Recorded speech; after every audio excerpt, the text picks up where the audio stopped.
Bon, on va finir nos crevettes tranquillement. On va finir nos crevettes tranquillement. On va pouvoir commencer à dresser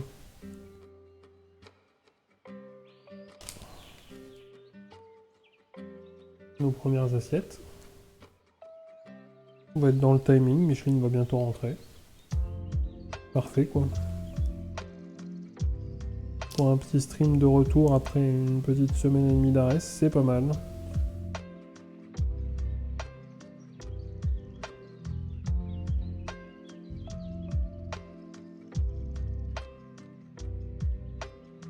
Du coup ça change, hein. On se revoit pas le jeudi maintenant, mais on se voit le vendredi. Ceux qui étaient habitués au jeudi, on a switché 2 jours. On passe le vendredi maintenant. Et le vendredi soir, on va essayer de travailler la technique. Avec les gros livres là de tout à l'heure que vous avez vu. Et Ça y est, t'as fait ta vaisselle? Ah, il n'y a pas la commande planning. Mais c'est vrai qu'il faudrait que je la crée.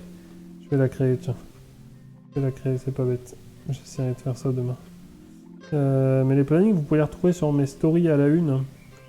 Le planning, en général, vous le retrouvez... je le mets une journée à l'avance sur Insta. Je fais une petite story pour annoncer le live.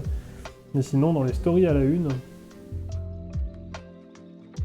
Dans les stories à la une, vous avez le...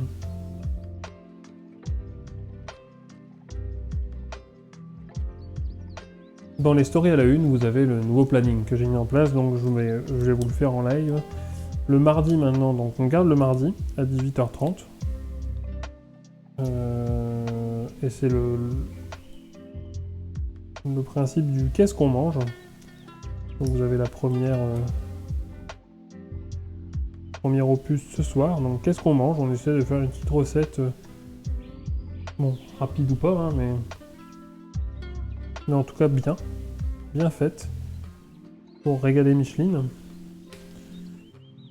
Le vendredi, donc il n'y a plus le jeudi maintenant.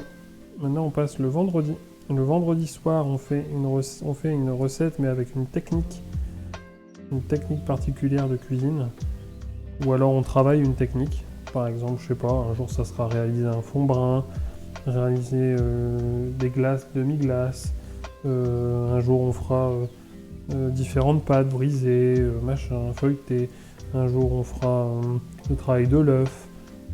La découpe d'une viande, lever les filets de poisson, juste dans l'objectif de reprendre les bases, de retravailler les bases de la cuisine et de pouvoir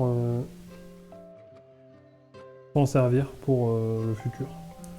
Parce que je me rends compte que ouais, j'adore cuisiner, oui j'adore passer du temps en cuisine, mais j'ai un peu perdu toutes les bases que j'avais apprises en étant au lycée. Et que du coup je me cantonne un petit peu à ce que je sais déjà faire, hein, sans essayer d'innover, et je me dis que quant à les bases, oui, j'ai une formation de cuisinier serveur, j'ai fait lycée hôtelier pendant 2 ans de BEP, 1 an d'adaptation, et 1 an de... Ouais, j'ai fait le lycée hôtelier pendant 4 ans et j'ai tout oublié. Et donc je me dis que c'est dommage parce que grâce à la technique, des fois tu peux... quant à la technique, tu peux te permettre des fois de moduler, je pense, de partir un peu dans des délires parce que tu maîtrises la technique.